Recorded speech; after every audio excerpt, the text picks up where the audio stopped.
Today is a big day for students all across northern Michigan. For many, it's their first day of school. And even if you're not in school, you're somehow affected, whether you have kids in school or are sharing the road with students. New on Michigan this morning, 9 and 10's Adora Amiga Day explains how you can help students have a safe and successful school year.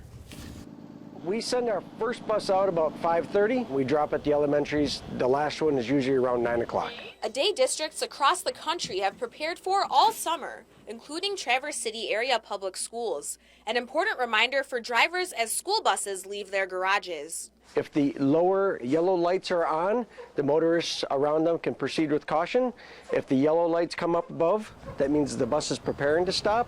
And when the red lights come on, you are required to stop for the school bus. TCAPS has 59 bus routes. Tyson Birch says they'll also have 10 spare buses out looking for students who may miss their rides, heading out to new stops for the first time. It's a great time of year for us. The drivers pick normally the same routes, a lot of them do, and they're very excited to see their students again and see what happened to them over the summer. Kids should get to their stops early, wear bright colors, and steer clear of the roads. Parents can contribute to their success. Parents can have the backpack kind of ready and situated, create a space where students know they can go grab that and help coordinate any of their school-related items in one area. On the other side, teachers at TCAPS have been in school since last week, and now they're ready to dive in. They've been in their classrooms, getting them prepared, putting up that fresh new poster that's going to inspire students throughout the year, and they've also had the opportunity to take some professional developments.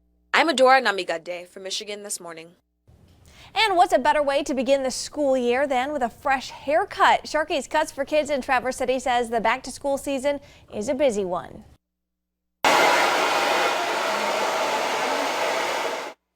Since last Monday, the salon has been booked solid. They're closed every other holiday, but because the first day of school is so important to kids, they were open on Labor Day. On a typical Monday, the salon would only staff one stylist and add more later in the afternoon.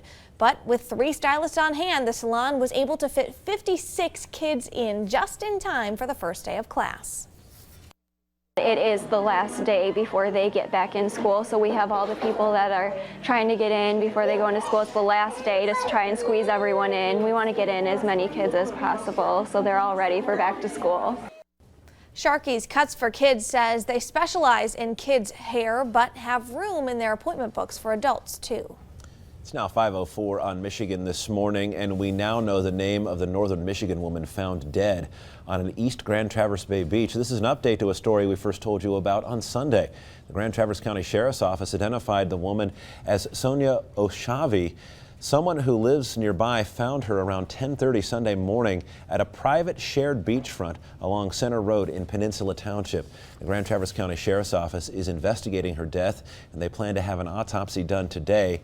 Not only was Sonia a wife and mother, but a psychology instructor at Northwestern Michigan College. The president of the college says Sonia's vibrant presence will truly be missed. Oshavi won NMC's Faculty Excellence Award twice during her time in the classroom. Counseling services are available for staff and students. In this update, a woman is recovering this morning after a race car spun off a northern Michigan racetrack, hitting her and 2 others. The Missaukee County Sheriff's Office says the driver told them his accelerator got stuck, causing him to spin out. It all happened just after 7:30 Sunday night at Merritt Speedway in Lake City. The car hit one person before sliding into a ticket booth with 2 others inside. A Muskegon woman was trapped inside the booth. She was airlifted to a Grand Rapids hospital in serious condition. Merritt Speedway posted on their Facebook page the woman had surgery and is expected to be okay. New on Michigan This Morning, the Grand Traverse County community is mourning the loss of Pete Correa. The Peninsula Township supervisor passed away on Sunday. Correa lived in Grand Traverse County for 40 years. He's known for helping start the Center Ice Arena, bringing the Detroit Red Wings training camp to Traverse City, and as the founder of the Traverse City State Bank. Correa was 70 years old. And continuing coverage of the 2016 presidential election, both Hillary Clinton and Donald Trump spent their Labor Day in Ohio trying to get votes ahead of November's election. In the same Ohio airport, both presidential candidates brought reporters onto their planes for the first time. Democratic nominee Hillary Clinton promised Cleveland that she would fight for American workers. And a little further into town, Republican nominee Donald Trump promised labor leaders he is the candidate who will keep jobs on American soil. Labor Day marks the traditional kickoff to the fall campaign season. A new poll shows Clinton with a lead over Trump in 13 critical states.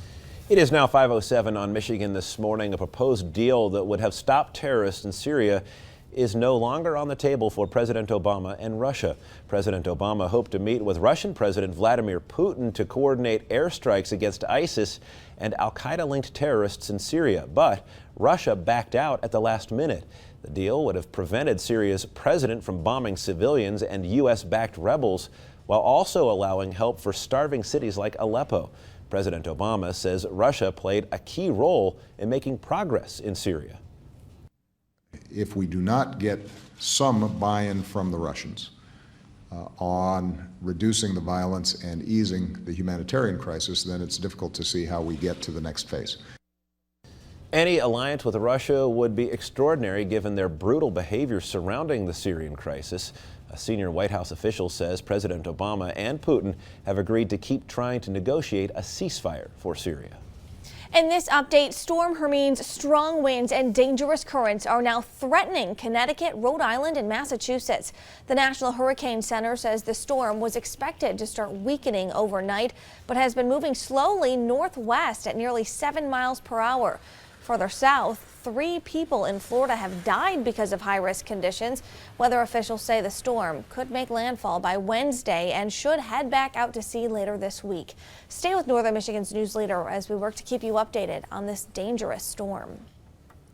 A replica sculpture of historic London went up in flames, but it was all for a good cause. This may look like a disaster movie, but it's actually art, marking the 350th anniversary of the Great Fire of London. The Great Fire of London burned for 4 days and destroyed most of the city. As you can see, the replica of central London as it was in 1666 was created, placed in the River Thames, and then set on fire. Pretty interesting history lesson there. It's a lot bigger than when I read this story earlier. I imagined like a little one, I guess. That was pretty large. Well done. Little lesson there. It's 5:09 now on Michigan This Morning, and still to come this half hour. First day of school is here for the majority of Northern Michigan students. Michael tells you what to expect at the bus stop in your full forecast at 5:12. At 5:20, I'll be at the touchscreen to introduce you to 3 adoptable animals, all looking for loving homes. And don't miss your Detroit Tigers highlights. That's just ahead in sports at 5:24.